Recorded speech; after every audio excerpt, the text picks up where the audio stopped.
Robin Williams would have been 70 either this week or last week.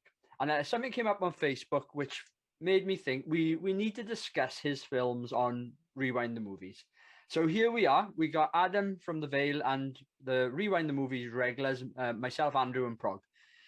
And I wanted to start with a question of what is the first film you remember Robin Williams being in? And then I'm going to ask another question, which is going to be your favorite Robin Williams. So start with Prog. What's the first film you remember him being in? Hook. Hook. Right. All right. So relative, not like an early one then.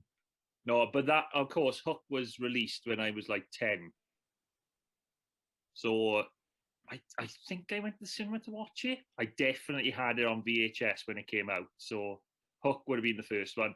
And then, of course, around that time is where he had he had a slew of big hits, didn't he? So he had Hook, whatever someone might think about the actual film itself, but it was a success, box office success, I think. Then you had Aladdin, you had Mrs. Doubtfire. There was a couple of films around that time that I saw in a row of Robin Williams, but Hook is definitely the first one. And what about you? Aladdin, even though it was an animated film. Live action would be Mrs. Doubtfire. Not my favorite ones, but they're great films, but they're not my favorite ones. But those are the ones like Aladdin's. Like I saw that in the cinema when I was a kid.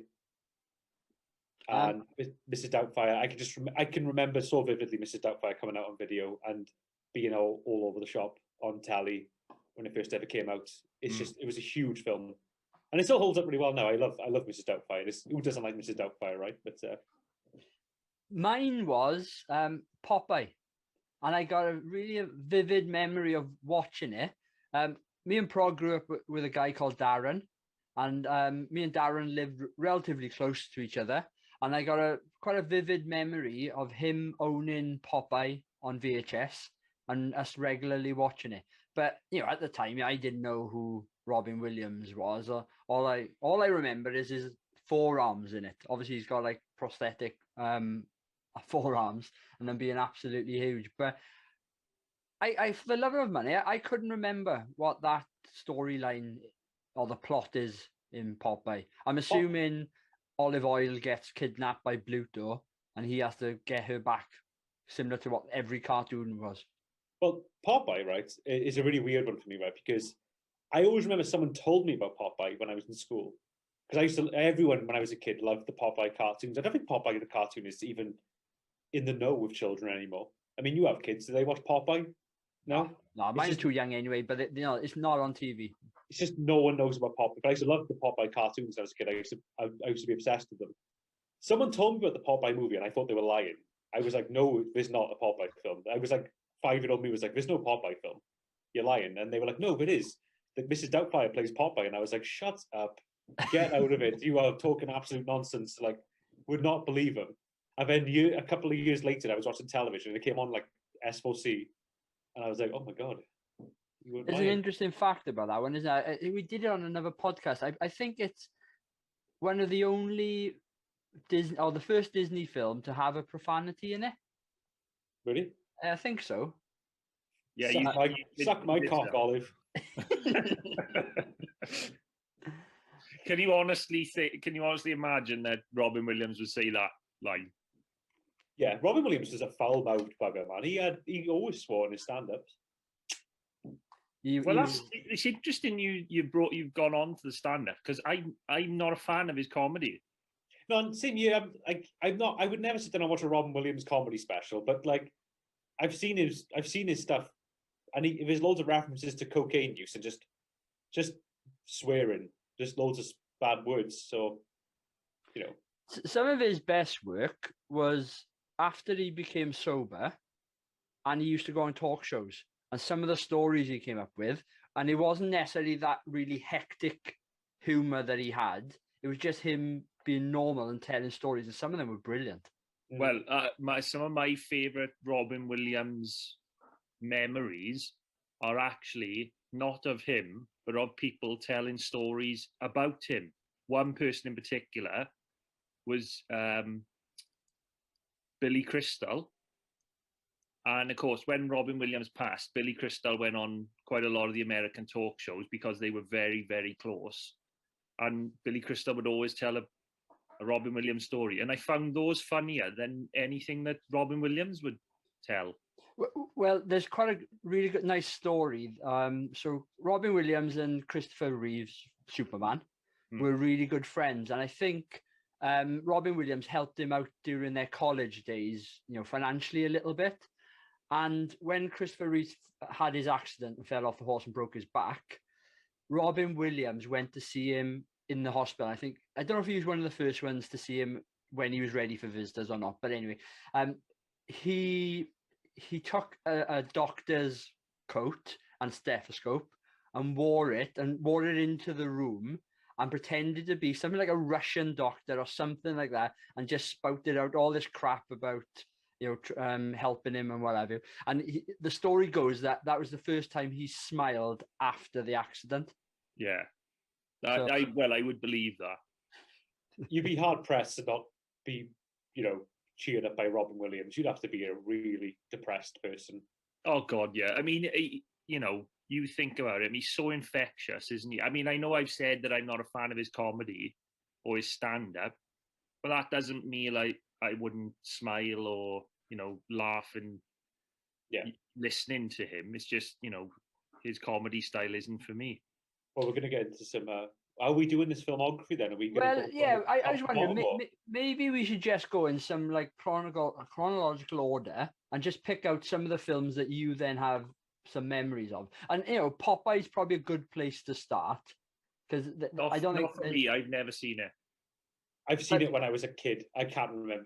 If we did a Rewind the Movies episode on Popeye, I'd have to watch it again before. I can't remember. Yeah, no, I would as well. I think, as I said earlier, I don't remember the plot. I just remember him vividly being in there. But, if we start from there and just sort of work our way up, some of the next few films he was in, I don't know them at all, I'll be honest with you. Can I just... Go on, Mark. Sorry to interrupt. Can I just bring up Mork and Mindy? Because I feel like we're stepping over a big thing here. Did anyone used to watch Mork and Mindy? I did. Yeah.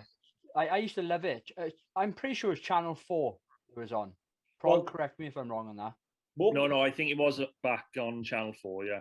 Mork and Mindy, and this is from my mother telling me this, was like one of the first ever American sitcoms that came on British TV.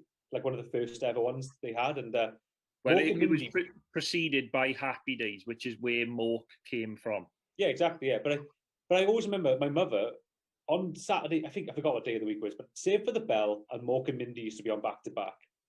And my mother hated Mork and Mindy with a passion. She hated Mork and Mindy to the point where it actually stopped her from watching some films of Robin Williams in sometimes because she hated Mork so much. She found him really annoying. But when I was a kid, I loved Mork and Mindy because it was great if you were a child, wasn't it? It was. And again, I think this comes back to Robin Williams' comedy style. Maybe not the content, because his stand-ups, I know you've mentioned that, it's adult content, but his style, I think, is very endearing to children. It's manic, it's energetic.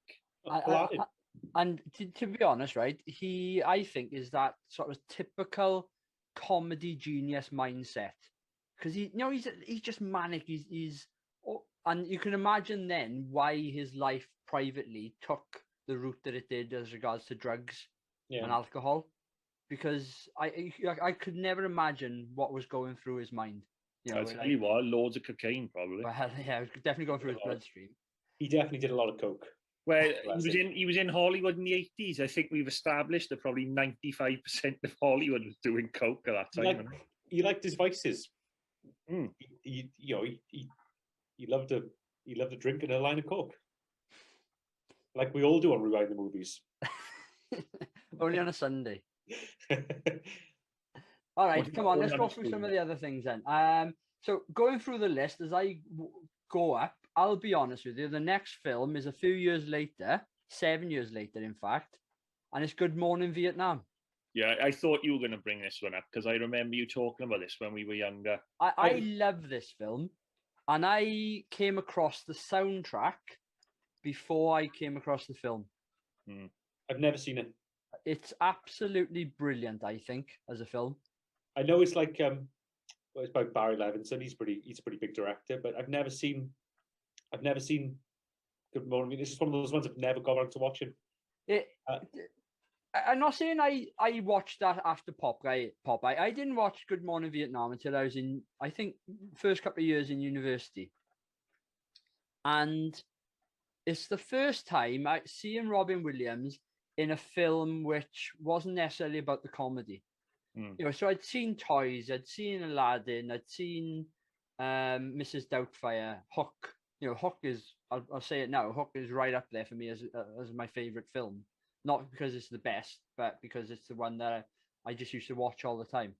But Good Morning Vietnam really struck a chord with me and just really showed me his acting beyond comedy. And yeah, it's right up there, definitely. I'm sure there was a couple of other films before that were maybe not classed as comedies, but were straight films. But yeah, I think Good Morning Vietnam, although it's got comedy elements, it's more of a lot more serious tone than. Yeah, and the bit that also got me, and it's not the more serious bit, is it's just how energetic he is as a disc jockey. When he's there, there's the one scene he walks straight into the recording studio, and he's goes, "Good Morning Vietnam," and he switches it on. And I don't know if you've ever listened to the soundtrack of it on CD or what have you. It uses clips from him being a DJ, and they're brilliant, absolutely brilliant. Yeah, because isn't Forrest Whitaker in the? Yeah. He's the producer or something of the radio show, I think, and he's just cracking up all the time, isn't he? Yeah. He can't get enough of him because he does all his different voices, and he pretends to be a reporter out in the field, a weatherman giving out the sort of the forecast in the field. The weather reports I did find funny when I watched it. What's it like? It's hot. It's damn hot. I need to watch Good Morning Vietnam. I think. Look, we'll do it on the Rewind the Movies, and we'll get you on so you can watch it as well. It's a really good one. I might see if I can get a cheap copy for it on Blu-ray or something, and see how we get on. All right, next one in sort of list. Any other films that sort of jump out to you next? I do want to bring one up, but it's not for a good reason, and it's Dead Poets Society. I don't like that film. I think it's so boring. It's so boring. Yeah, I'm exactly the same with that. I thought I was the only one. I've never liked Dead Poets Society. I always thought it was a really slow film. No, it's one of those really earnest. I don't want to say Oscar baity, but it's one of those films that's like trying to claim the high or moral ground. Peter Weir is a great director. Yeah, I like these films. Well, we've already established so far that we're all fans of Robin Williams in one way or another. But that film, I just cannot. I think I've only ever watched it once all the way through, and it just bored me to tears. I'll hold my hands up. I've never seen it. Well, loads of people love it. Like, it's one of those films people always bring up as one of their favorite films of all time. And like, man, I was in film. I was in film school. Is saying that? I was in film school when I watched that. And I always remember, like, a couple of students I was speaking to a couple of fellow students are saying, "Oh, it's such a great film. It's amazing. It's a masterpiece." And I was watching it going, "Am I on the wrong course here? Because this film is fucking." But do you think people say that because it's the thing to say? It's held up there as this amazing film, and then people just jump on that bandwagon. I think some people do, yeah. But some people are, for want of a better way of saying it, they're easily influenced. And if they've heard something's really good and they watch it, they think it's really good because of that. Yeah, but if someone genuinely watched Dead Poets Society and enjoyed it and thought it was a great film, I'm not going to hold that against them. I am. I want to give a shout out to a film that I don't know if any of you have seen, but I think it's a brilliant film, and he's really good in it, and it's Awakenings. Oh, I was about to bring that one up just then because I watched that a little while ago with Liz. Me and Liz sat down. Me and my partner Liz sat down and watched it one night, and that's a good film. But fuck me, that's a sad film. That is a sad film. I will admit, I've never seen it. Never one to put on the list. Andrew, watch Awakenings, right? Sit down with the missus one night and watch Awakenings, but you will both cry your eyes out of that film. It is a proper tearjerker. That film is. There's only one thing I cry at, and that's DIY SOS. Awakenings is like, in case no listeners have ever heard about it, it stars Robin Williams and Robert De Niro alongside one another. It's based on a true story, but I think they tweaked it a little bit. Where Robin Williams plays this, Robert De Niro plays this man who, when he was a child, sort of went catatonic. He's got paralyzed, and no one knows. It's like this form of I don't know, like this form of dementia or something, where it completely makes your body go completely still. And Robin Williams plays this doctor that's is there to kind of cure it. It is really sad. It's a really sad movie, but a really good film. Yeah, it's a great. You will cry. If you don't cry at that film, I will judge you. All right, I'm mindful of time, so we might have to just fly through a couple of these now. Hook Yeah, go on. is one. Yeah, I enjoy Hook. I love Hook. I class it as a Christmas film. We've said this on a podcast. It's not a Christmas film, but I watch it at Christmas simply because there's a family tradition to do that. It's got one of my favourite lines in a children's film as well. Which one's that? Oh, there you are, Peter. I'm hoping you were going to say that. With a little black kid pulls back his face, his cheeks, and goes, "There you are, Peter." If anyone's listening to this, if you go up to one of your mates, if they're old, just pull their face back and just go, "There you are," and insert name here. Because if you remember, I did it to one of the boys in uni because he'd put on a bit of weight. I haven't seen it. I haven't seen it for years. Okay, I saw it when I was a kid, but I haven't seen it for donkey's years. I can't even remember that reference you just made. You smoking a pipe? He does look like he's smoking a pipe. That's a pen. It's my podcast pen. It's what I do to look really prestigious. You need to get a pipe, but you look like a pipe smoker. No, it's just my podcast pen. Okay, right. Well, you need a podcast pipe. Is what I tap my chin with it. Podcast pen is much healthier. Yeah, that's true. I think the next big one is Aladdin, isn't it? Yeah, unless you went Fern Gully. I used to love Fern Gully. That was a great film. Yeah, but he's not a big voice in that. He's not a big part, is he? Isn't he just like a bit part in that? I'll be honest, I don't really know. He plays the rainforest. But if we go to Aladdin, I've got to say, an amazing performance, I think, as a genie. Yeah, so good, in fact. But when you're a kid and you go see it in the cinema, you don't remember anything other than the genie. Well, I think that's one of the most perfect pieces of casting in any Disney film.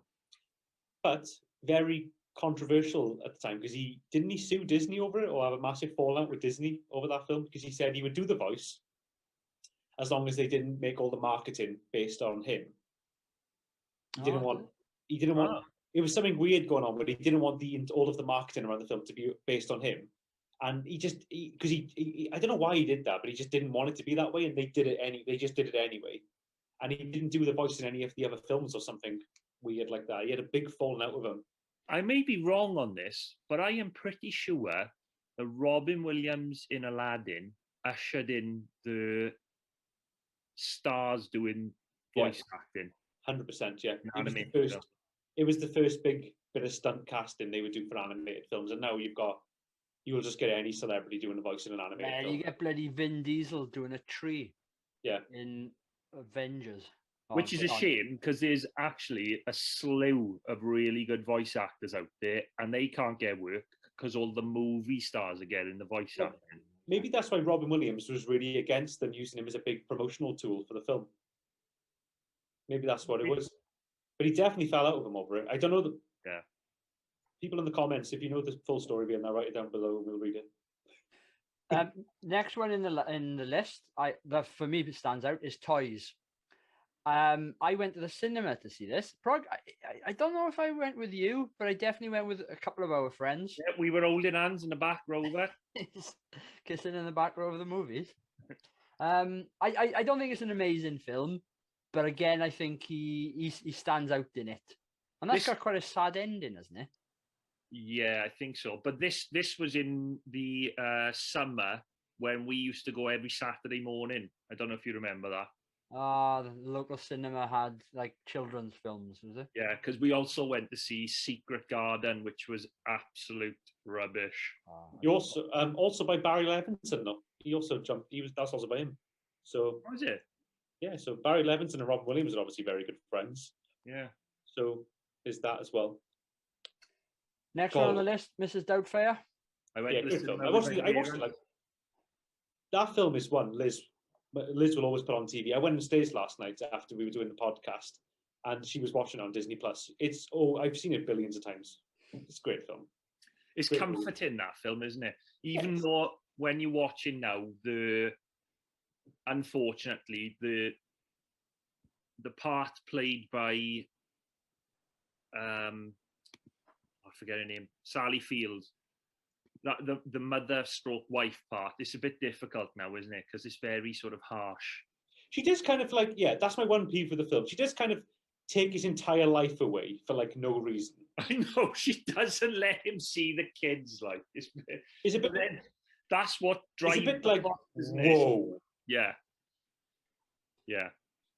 I've always had an issue with the film in the sense of, I'm pretty sure if I dragged up, Rachel would see through my disguise straight away. Yeah. Or would she? Well, maybe I should try it. But that's the thing. Whenever I watch it now, I'm always a bit like, I just kind of wish they made Sally Field. They just made it a bit more of an horrible person, because I think that would have made the film work a bit better. Because if she was just, or if they made it so he was a bit of like if he was like a drunk or something, so she was like, I don't want to see the kids anymore because you're off your face all the time. It would have worked a bit better for the film, and you would have still been able to get a heartwarming ending. Right, moving on. Next one, I've got Jumanji, unless there's anything in between. Another huge Robin Williams film. Well, you were talking about the story of him playing a doctor for Christopher Reeves when he went to see him in the hospital. He actually plays a doctor in 9 months. All right. Actually, you have missed a big film. Aladdin on Ice. Aladdin on Ice. After Jumanji, there's another film which is The Birdcage. I saw that in the cinema as well, surprisingly.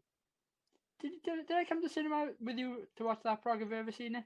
No, I've not seen. Birdcage is one that missed me by. So he plays a gay character, and he plays it surprisingly really well. Uber camp. Isn't it with Nathan Lane? Yeah, it's actually a really good film. Yeah, it's decent. It's directed by Mike Nichols, who made The Graduate. He's a really good director. I like Mike Nichols. Really good film. If you've never seen it before, get it on Sky Movies or something. It's a really good film, though. Yeah, I've always thought about I've never been put off watching it. It's just one of those films that I just never got around to. There's one I'm dying to get onto, which I'd love to discuss a little bit. After Jack. I've never seen it. Is this the kangaroo one? No. Jack is a fucking mess of a film, mate. It's a mess of a movie. Oh, he's a You're healthy thinking of Kangaroo Jack. Yeah. Oh, yeah. I've just looked at the cover of it, so I do know it. So he's a boy who ages really quickly. Yeah. But it's directed by Francis Ford Coppola, or Coppola, however you pronounce it. The guy made Apocalypse Now and The Godfather and all that fucking shit. This film is a fucking mess. I thought this was a mess when I was a kid and I watched it. Is it that bad then? It's just a mess. It's just like, he's like 10 years old, right? And like, he's born, and then by the time he's 10 years old, he's just like a Robin Williams. And they're just like, that's what he looks like now. He's just Robin Williams forever. He just ages fastly to become Robin Williams. And he's in love with his teacher. I think it's played by J-Lo. She's played by J-Lo. Well, no, I'm wrong. Yeah, she is. She's played by, his teacher's played by J-Lo. Fucking crazy film. We should watch that for Rewind the Movies. That's a film that's my next choice for Rewind the Movies, Jack. Only if you do Kangaroo Jack as well. Yeah. Your privileges of choosing a movie have been taken away. You've been banned for the next 3 months because of your last choice. Bingo. I'll wait 3 months to get Jack on there. I don't care. I'll get banned for another 6 months then. I don't give a fuck. Bingo and Jack. Brilliant. I don't care. I'll wait 3 months. What's that? Like, so basically, to all the people listening right now, in what was it? August, September, October time, there'll be Jack. Rewind the Movies. Right. Let's move on quickly. You got Flubber. I think we'll pass over that one. And then Good Will Hunting. Good film. I like that film. That's my favorite Robin Williams film. Really? Yeah, I love I really like the film, but I love him in the film. I think he's great, and I think he deserved to win the Oscar for it. He's good. And then you're moving into some other films. Which... Did he win the Oscar for him? He won Best Supporting Actor. Ah. Yeah, so we're moving into other films now. Probably, I would say towards the end of his career. I might be being a bit harsh here, but Well, beyond 2000. I think he's got a couple of really good films in here. So I'm just going to name a couple of them. 1 Hour Photo. Great film. Brilliant. I watched that on a whim, not thinking it was going to be any good. Thoroughly enjoyed it. Yeah. I like the remake of Insomnia. I think it's a good remake. It's not as good as the original, but it is a good remake, and he's good in it. I'd tell you the other one. There's one that people should see it, and I think Adam would agree with me on this, is World's Greatest Dad. That is my favourite Robin Williams film. Yeah. That's my favourite one he's ever made. One of his last films. Have you ever seen World's Greatest Dad, Andrew? No. It's on Amazon Prime, if you've got that, right? Watch World's Greatest Dad. Don't read anything about it before you watch it. Just go in blind to that film and just give it a go. It's not a comedy either. He's not playing a comedy part. He's playing it's a serious role, but he's really likable. It is a comedy, though. It is like a dark comedy. Yeah, but what I mean is he's not playing out and out comedy, is he? No. Amazing film. That is I think that's the greatest Robin Williams film. Can I ask, Insomnia, sorry to go back to that one, is that the one with Al Pacino? Yeah. Wow. Robin Williams. When Al Pacino's voice changed. Watch him. Through the years, he's gone, he's definitely changed. Do you Al Pacino, Prog? She got a great ass! Right. Not as good as Rob Brydon or Steve Coogan. There's a couple of ones I've got to mention, because I've got to be honest, the last few films he ever made, there's some shit fests in there. RV, that's a bad one. I think it's by our guy, not Barry Sonnenfeld, but that's a really bad film. Old Dogs, that's a really bad. Yeah, I remember that. Oh my God. He did some stinkers, didn't he, towards the end? I think some of those cocaine guys he used to knock about with a knock on his door, and he had to get some money together quickly. Obviously, Night at the Museum was quite a good film as well. Yeah, he's in the second one as well, isn't he? Yeah. Is it Teddy Roosevelt he plays? Yeah. Right. Let's wrap up there. We've been talking about him long enough, but I do think his filmography, especially the earliest stuff, it is really, really good. Just an interesting fact about him: he was quite an avid gamer, and his daughter is called Zelda. I genuinely thought you were about to say he was actually an avid gay man. No. I thought you were going to say that. After Third Cage, he was an active gay person. I thought that's what you were going to say. He was an avid gay man. No. Right. On that note, Robin Williams, I think, brilliant comedy actor, but also played straight really well. So yeah, shame that he's no longer with us. Anyway, podcasts come out every Wednesday. We're trying to do specials every Friday. So if you want us to do a specific topic or a film, please let us know. Cheers all.